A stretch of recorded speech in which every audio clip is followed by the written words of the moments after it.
Bienvenidos a The Grateful Leader Podcast, donde hablamos de liderazgo, desarrollo de talento y cultura laboral para gente agradecida y con propósito, que quiere evolucionar el mundo laboral. Somos sus anfitriones, Gaby y Gerardo. Bienvenidos.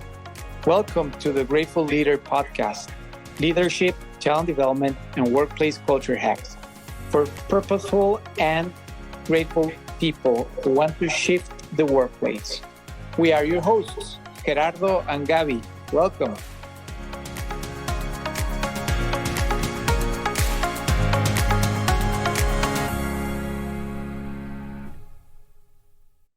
Welcome to our Grateful Leader Podcast.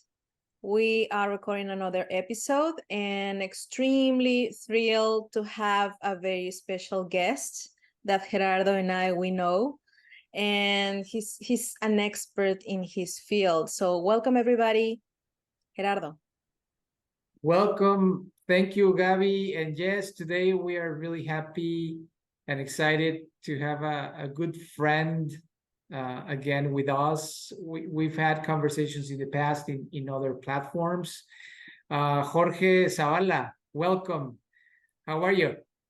Oh, well, very good. I'm glad to see you again in this new endeavor and happy to start talking about a lot of the common subjects that we love it about what means innovation and all that stuff.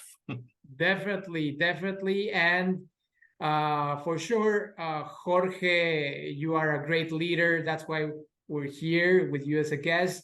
Jorge is from Mexico, but he's based in Silicon Valley.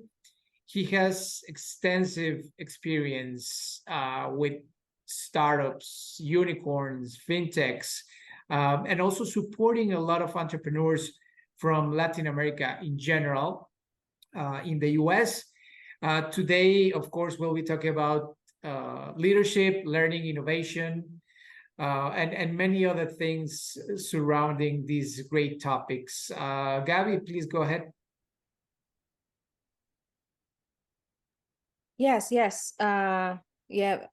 Jorge has an incredible experience and background, and we have some questions for you.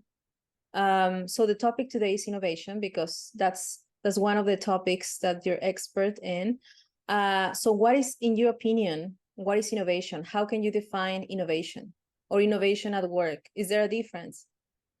Well, that's interesting, because if we see that as a definition, well, innovation is to do something new in a situation. But if you want to put that into a more thrilling or more nice way, innovation is the things that people wants to do every day to succeed, to make it the work better, and try to create a better environment. And the innovation is the activity in how to be thinking, not only how to perform the things that we need to do every day, is how to do new activities, new ways of solving problems or relating with people or performing in a given time. And that is the kind of things that I want to see. Innovation is more into our daily day than we can imagine in some way. Okay. Yeah, thank you. Thank you so much for your answer. Is there a difference between innovation and innovating at work? Yeah, well, innovation at work is how we work in an organization, and we have some kind of activities or rules or guidelines what we need to do it. And by all means, that's the process that we usually follow. But the question here is, can you do innovation in any activity, or innovation is doing something special that happens to be very little from time to time? And even worse, in some places, innovation appears to be only valid for some group of people that are the ones that has the leverage, the empowerment to perform different things. And I guess we need to, in this innovation times, we are in the knowledge society. We are living into a very fast track way of living. That is some point that we need to do. Innovation happens every single day, because if we don't change, the company, the activities that we're going to be doing are going to be really jeopardized in the future. But we need to be careful, because it's not just to be doing changes for everything and transform the way that we do all the activities that we carry. We need to be careful, because we have organizations, we have a commitment to perform some activities, and our customers are expecting that we need to deliver what we promise. But that promise can be done much better, faster, easier, powerful, and all that elements. And in that point, I see that as much as we create a culture of how to be better all the times, innovation is going to play a role for everybody at any given moment. Awesome. You were mentioning that innovation is not limited to only one department or one person, because when we think of innovation, we think like the research and development department or somebody in the innovation role. So who else is responsible for this innovation at the workplace? Well, that is, companies need to provide some framework in how you want to do it. And in the way that I am trying to provoke and try to help companies is how we empower the people to do better. And in that doing better, we need to give them some freedom in how to improve the things and how to learn from that improvement. Always improvement and change implies risk. And you need to balance that risk. You are not willing to risk the full company because you are empowering everybody to do things crazy all the time. That's not the way to go for innovation. Innovation is something that we need to figure out that you need to do it responsible. You need to have a clear framework, how need to be doing. And if you are going to change anything, well, how you are going to test that, how you are going to build that experiment, and how much effort and time are you willing to invest? Because doing the things in a different way change our metrics in a very important things. And there is a compromise between performing and optimization against innovation. Innovation is not the best efficient activity. Sometimes things work, sometimes they don't work. And when you are if you are in a production company, if you are in a manufacturing, or if you are in you need to keep going with the production schedule that is there. But when you discover some way to be doing in a different way, how you take that idea, how everybody within the company can promote this new approach, suggest to the management, build a test case, and do the experimentations without affecting the operation of the company. And that's very important. And how we know that is, once again, how the organization allow me to generate that new opportunities, in what time I can do that, how I can allocate resources to do the testing, because doing something different doesn't happen just by itself. We will be very happy that we think about the different things and that happens by itself, but that's not true. Wow. You mentioned a lot of factors. You mentioned having a framework, you mentioned culture and resources. So do you have any questions or more questions, Gerardo, for Jorge? Sure. I mean, I have so many ideas and questions for Jorge. But before I get more into innovation, which is our main topic today, Jorge, I also would like to know what kind of leader do you consider yourself? And also think about, innovation. That's, the main motivator for you in everything that you do. Well, you make me reflect into different ways. Nowadays, I am very much working by myself in a lot of things. And the kind of leader is how I inspire people. Then I do the consulting, or I helping, or I do mentoring. And that's different when I was running my own company with a team of 100 people. That the leadership that you run there is completely different, because you need to provoke them to be innovators, but for the other side, help them to achieve their goals and achieve the results. And today I am very much in thinking into a new concept that I really would like to share with the audience, that is the solopreneur. The solopreneur is that kind of person that is capable to create new things all by themselves. Can you imagine that if you want to introduce a new innovation, like right now I am working in a group of people, but the project is run by myself, that is how to create content that expand the connections and the relationship among the people that use that kind of content. In which way?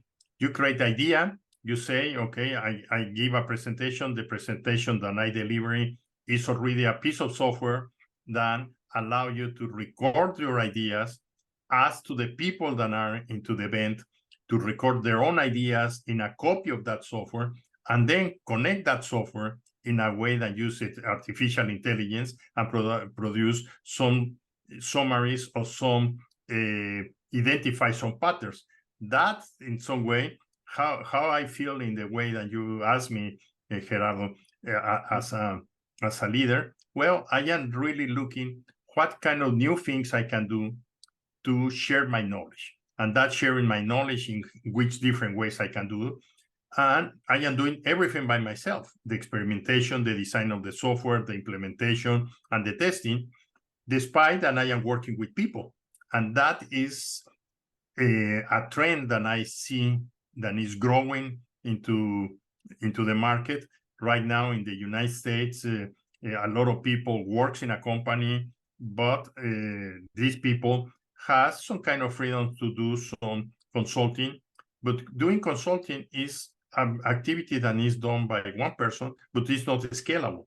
One of the things that the approach that I described, I want to create a product that is going to be distributed, and that distribution allows this to be scalable without growing in a team of people or even having a company with myself.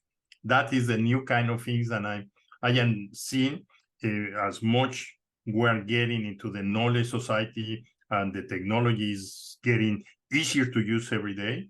That is going to be fantastic.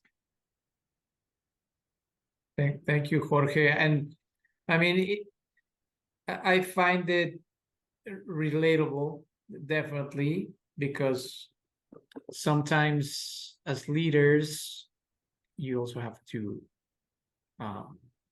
work alone or lead specific projects by yourself. I mean, Gabi and I have that same experience as well with the different things that we do. Now, when you have the opportunity to work and support these other entrepreneurs, leaders, etc., or even design teams for specific projects that you have, what are the most common challenges that you see or your clients have when trying to even start thinking about innovation and then implementing specific strategies for innovation?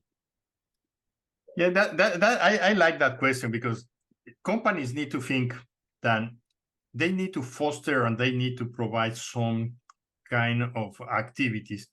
One example that I love it is some experiment that was run for Adobe some time ago, and say, okay, we are a large company, we're a very successful company, and they invite the people how you can test different ideas. And the first thing they did was allocate some budget, invite a selected group of people. They choose 1,000 people within the company, and they gave them something that was called the red box. was a box where they have information how you create a new product. And your question here is very critical. What kind of challenge you find it? The first thing is, okay, they allow the people to create something new. They provide some tools to do that. And the first question is, what do I build? What I can do? And how much money I can provide, can use, or how much time I can use for that. And in the red box, they put it a credit card with $1,000 and say, okay, you are free to use this $1,000. That is not too much money, but can you imagine if you invite 1,000 people, that's $1 million, put it in the table. And that is not an easy thing. In the instructions, they say, build whatever you want. Here are some guidelines how you can create a product, how you can do the testing. And the biggest challenge is how you do something with only $1,000. A lot of times you say, no, for testing a product or testing an idea, I need hundreds of dollars. No, they allocated $1,000 for each person. And they start testing ideas in how to improve the softwares they were using within the company, how to create new softwares that can be tested with just $1,000. And they allocate a specific period of time that you can dedicate part-time, because you were not on vacation, you were not on sabbatical, part-time. You say you can allocate 20% of your time for the next 3 months and try to do the testing.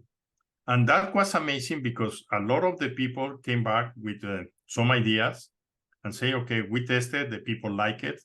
The next challenge that the people has is they created an idea, they tested, and they were afraid to ask for feedback and asking to the people. And that's the second step that the people need to overcome. How you have this idea that is not a fully developed idea, show to people and say, did you want to use this tool or this software or this process? And try to convince the people. And a lot of people say, you are crazy, that's not mature enough. That's the kind of things that I love it. And that there is a great article in Fast Company that describes that, about how Adobe kicked off this kit and how they got the fantastic thing is between among the 1,000 people were a group of people that came with better ideas. They got a second allocation of resources, and one of them reached the market and was sold the business unit in about $600 million later on. That means you have the capability to create something useful, starting with $1,000, then get a $50,000 additional budget, and at the very end, generate a business unit that was valued $600 million. That's the kind of things that we need to figure out and how to do that in some way. Excellent. And I mean, I can see the emotion and sparkle in your eyes, when you talk about, encouraging people to do something. And that's related to my next question. I mean, how do you inspire others to follow you in a path of innovation? And because also at the end, innovation is a word that sometimes is used everywhere with no sense at all, or with people that do not even know the meaning of it. So how do you inspire people, or how do you keep on inspiring?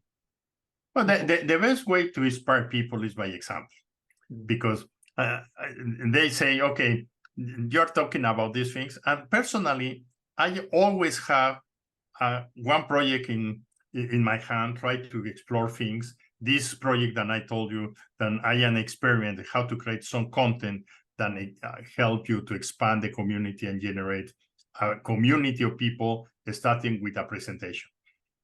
I started to do this idea in December. I have been chatting with a lot of people. In my office now, is in a co-working space in Mountain View that is called Hacker Dojo. And that place, every week I share my talks with a group of people. We have an event within the Hacker Dojo that is a 5-minute lighting talk. That means you can share some idea in 5 minutes to the audience in the Hacker Dojo. Is recorded in YouTube, and you can find that in Hacker Dojo in youtube.com/Hacker Dojo. There are the lighting talks from the last 12 weeks or for 14 weeks. And most of the times I share that, and you start to inspire the people. Then you have an idea, and the evolution of my idea since December to today has been huge. And now in the last 2 months, I am almost dedicated full time in how to implement that. And my goal is in which way I can test that in 90 days, people is interested in using my new software that I am creating. Tonight, for instance, I'm going to have a presentation. A friend of mine is talking about how to implement innovative ideas. And the way that he's going to present the meeting is going to be using my software. And we have the audience, they do not know that they are part of the experiment until they are involved. And at the end of the meeting, I'm going to describe what they were doing and say, what do you think about that? And that's the kind of things that inspire when you are willing to experiment. I know that the software is still being into a very early stage, but the people say, hey, that's great. I want to test it, how I can be part of that. And that is when you start getting the momentum. Excellent. Thank you. Thank you, Jorge. I know that Gabby has some other questions. Oh my God, and now I have 1,000 questions. We have to we have to get together again and record another episode, because you were saying that we have to inspire leaders at the organizations. But my next question for you, and this was just like, it's very spontaneous. So do you think all the leaders at our organizations are ready to lead innovation, or do you think there is resistance? Maybe they think it's not part of the role. What do you think? That is one of the things that I am sure the people hesitate a lot about innovation, because that brings some kind of stress. You are playing with a lot of risk. You don't know if they are going to be successful or not. And a lot of people say, hey, why you want to start doing things in a different way without really have a clear justification or a clear path to go? But innovation is never easy to have the final image of what is going to happen until you don't get into the products or the experiments that you want to do it. And when you start doing it, by all means, a lot of people say, hey, that's too risky. Hold your horses, don't move it, keep it into the low profile, because that may be very, very dangerous for us. That's the example today, for instance, with this ChatGPT. The ChatGPT, a lot of people is very much afraid. What is going to do? It's going to disappear all the jobs. It's going to create so many things. And as less you understand what is new, you are much afraid. And innovation, by all means, all the times, is going to be rejected by the people. Why? Because before getting comfortable, they need to break the comfort zone. And that comfort zone for everybody is our safety or our protection area, that we want to keep it that into the more stable way. And I agree with you, Gabby. That's very important. The people need to think how to create experiments. And that is, in my point of view, something that we're learning very fast. And ChatGPT broke once again one more way to do it. Today, we are in the phase. In next week is going to be aired this new movie about the Oppenheimer and the atomic bomb. And that, in my point of view, is related with the risk that they face it to create something. But we have a huge difference here that we need to be aware. Building an atomic bomb is not feasible to be done by anybody. It was a very, very close group of people that were able to create something that may disrupt the full humanity. Today, ChatGPT is on the hands of everybody. And that is where we need to concern. It's going to be people that try to use it in the wrong way, but it's also a lot of people that is going to use it in the right way. We need to win to be more people in the right way and find a way how to avoid something that can really be so bad and we regret it in the future. Okay, so what I'm hearing is leaders, they should be like willing to make mistakes, and so maybe not to be afraid of like the risk, or to have a plan B or a solution on how to mitigate the risk. Yeah, and that is when we're talking in Silicon Valley, one of the things that is famous is the venture capitals that say, hey, they are venture capital. One of the things that a venture capital knows is how to manage risk. Not necessarily you are risk-free, is how you prepare to manage the risk. That is the important level that we need to understand and be aware about that, and learn how to use it in our favor instead of be worried about that. Okay, so I will say my last question. So looking forward to the future, in your opinion, what emerging trends and developments do you foresee shaping the landscape of workplace innovation in the coming years? Well, you are in the human resources. Gerardo is a master in that area, and you, Gabi, has been involved in a lot in human resources and training. We are facing the big problem of distributed workforce. That, in some way, we need to identify that is going to be the way to go. The returning of working full-time within an office only, I guess, is going to be interesting.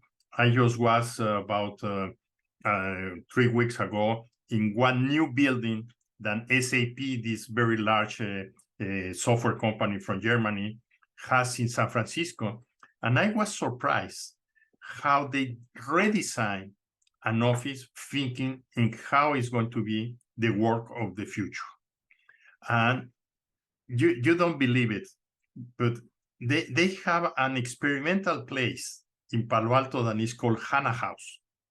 That is a co-working space. Everybody knows that as a co-working space, but really it's a laboratory and see how people work remotely.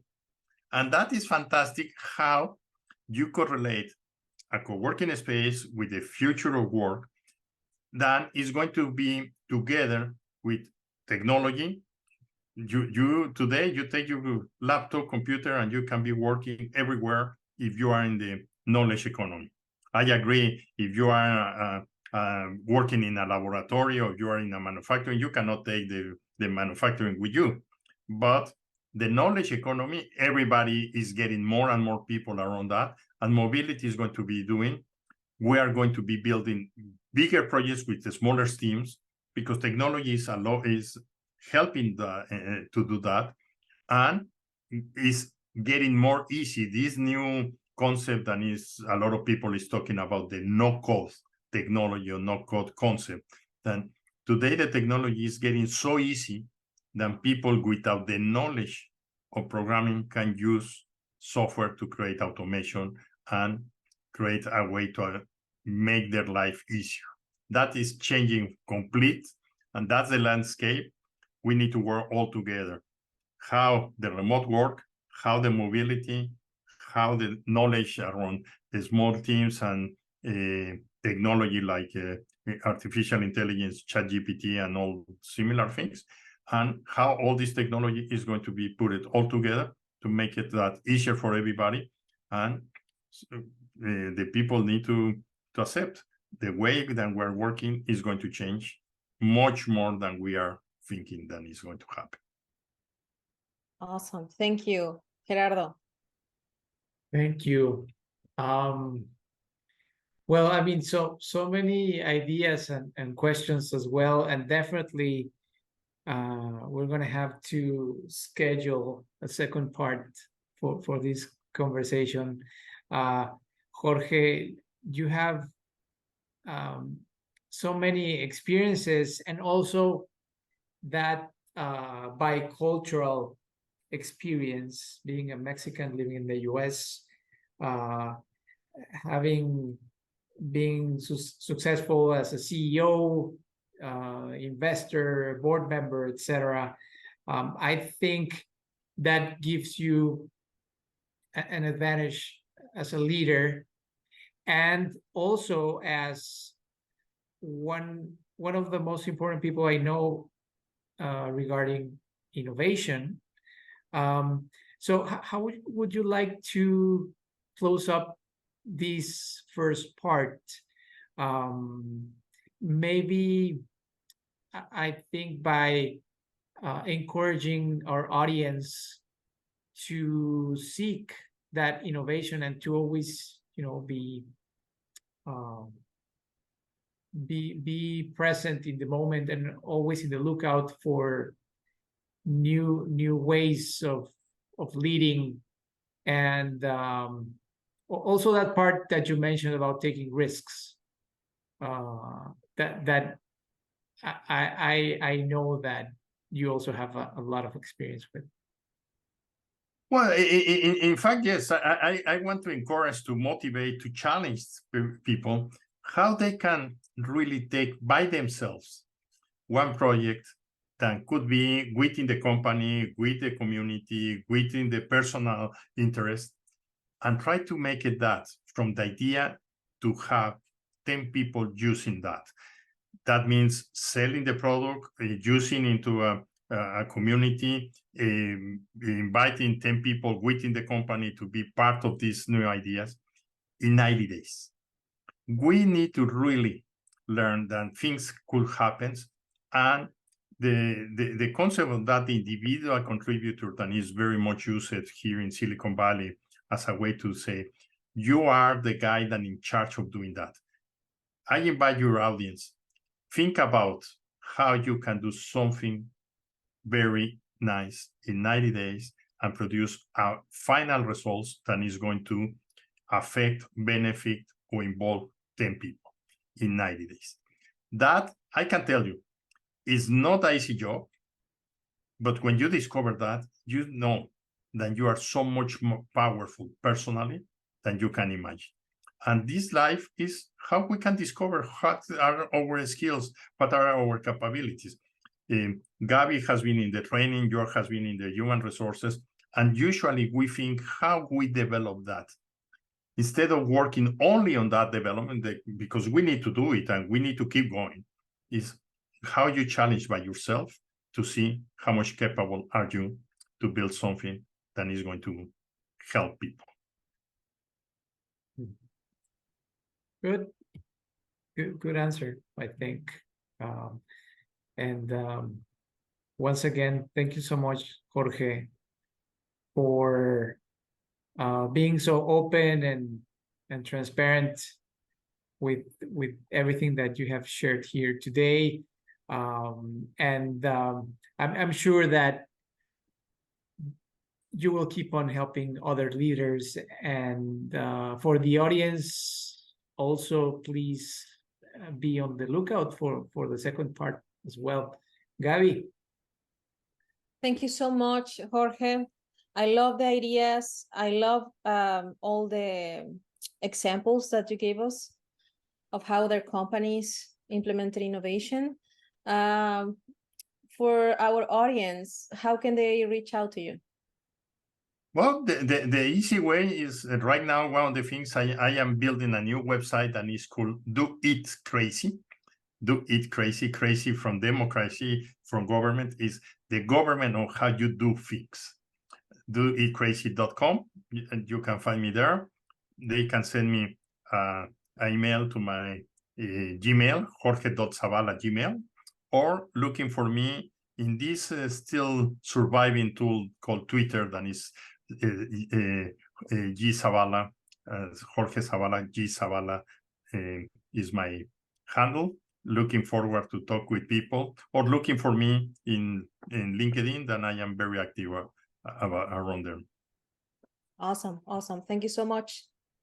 Thank you, everybody. Thank you for the invitation, and looking forward for keep this conversation going.